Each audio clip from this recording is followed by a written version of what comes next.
नमस्कार, मैं रचना शर्मा चढ़दी गला डैम टीवी देख रहे सभी दर्शकों का स्वागत करती हूं। आप देख रहे हैं हरियाणा के समाचार। समाचारों की शुरुआत से पहले एक नजर आज के मुख्य सुर्खियों पर।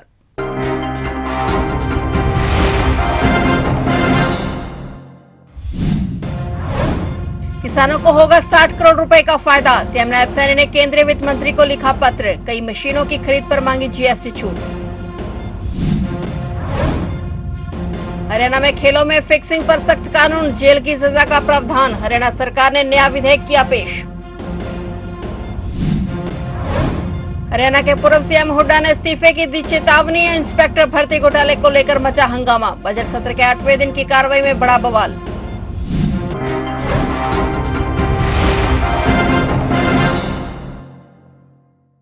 और अब समाचार विस्तार से।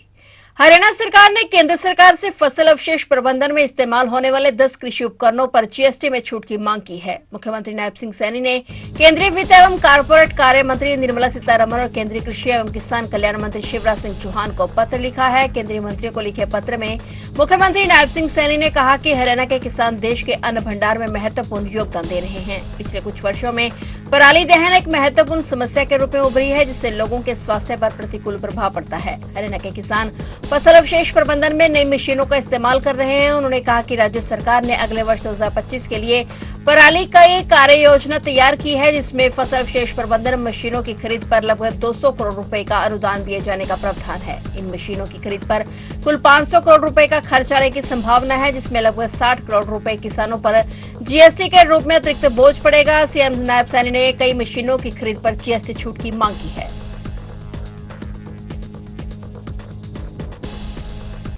हरियाणा सरकार ने खेलों में बढ़ते भ्रष्टाचार को रोकने के लिए हरियाणा सार्वजनिक जुआ रोकथाम विधेयक 2025 पेश किया है। इस विधेयक के तहत मैच या स्पॉट फिक्सिंग में लिप्त पाए जाने पर 3 से 5 साल की जेल और 5 लाख रुपए तक का जुर्माना भी हो सकता है। विधेयक में जुआ गिरोहों के खिलाफ ठोस प्रावधान भी शामिल है, जिससे सरकार को संपत्तियों को जब्त करने का अधिकार मिलेगा। यह नया कानून जनता को धोखाधड़ी से बचाने के उद्देश्य से लाया गया है। सीएम नायब सैनी ने हाल ही में विधानसभा में हरियाणा सार्वजनिक जुआ रोकथाम विधेयक 2025 पेश किया है। यह विधेयक खेलों में बढ़ते भ्रष्टाचार को रोकने के लिए एक महत्वपूर्ण कदम है। इसके तहत यदि कोई व्यक्ति मैच या स्पोर्ट फिक्सिंग में लिप्त पाया जाता है तो उसे 3 से 5 साल की जेल हो सकती है। यह विधेयक पुराने सार्वजनिक जुआ अधिनियम 1867 को निरस्त करेगा और इससे जुआ गिरोहों के खिलाफ ठोस प्रावधान शामिल है। बता दें कि हरियाणा में मैच फिक्सिंग के खिलाफ अभी तक कोई विशेष प्रावधान नहीं था। नया विधेयक का मुख्य उद्देश्य खेलों और चुनावों में सट्टेबाजी, मैच फिक्सिंग और स्पोर्ट फिक्सिंग को रोकना है, ताकि जनता को धोखाधड़ी से बचाया जा सके।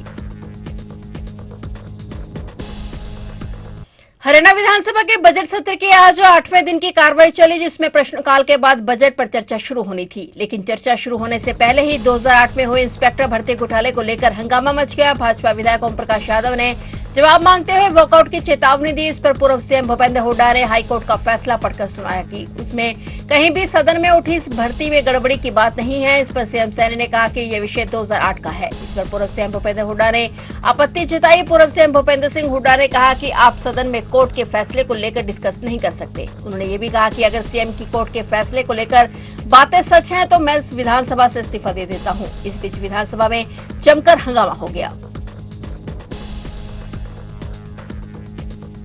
हरियाणा पुलिस ने 20 करोड़ रुपए के हेरोइन के साथ पंजाब के एक चालक को गिरफ्तार किया है। फतेहाबाद पुलिस ने यह बड़ी कार्रवाई करते हुए इस चिट्टे की कीमत बाजार में 20 करोड़ रुपए बताई है और पुलिस अधीक्षक आस्था मोदी के नेतृत्व में चलाए जा रहे नशा मुक्त अभियान के तहत सीआईए टोहाना पुलिस ने एक नशा तस्कर को गिरफ्तार किया है। उसके पास से 4 किलो 5 ग्राम हेरोइन बरामद की गई है, जिसकी कीमत लगभग 20 करोड़ रुपए है। आरोपी की पहचान जगसीर उर्फ जग्गा पुत्र जंगीर सिंह निवासी छाजली जिला संगरूर पंजाब के रूप में हुई है। उसके खिलाफ थाना शहर टोहाना में मादक पदार्थ अधिनियम के तहत मामला दर्ज किया गया है। प्रेस कॉन्फ्रेंस में एसपी आस्था मोदी ने बताया कि गश्त के दौरान ड्यूटी मजिस्ट्रेट की उपस्थिति में उसकी तलाशी ली गई, जिसमें उसके बैग से 4 किलो हेरोइन बरामद हुई। 4 जो हैं वो कमर्शियल क्वांटिटी की एफआईआर्स हैं, जिसमें से एक ही आज की एफआईआर है हमारी 4 किलो से ऊपर जो रिकवरी रही है। कल भी हमने 270 ग्राम हेरोइन हमने रिकवर करी थी। इसके अलावा 21.5 किलोग्राम गांजा भी पकड़ा गया है और 1080 टैबलेट्स एल्प्रोजोलम की भी हमने इस महीने में पकड़ी है।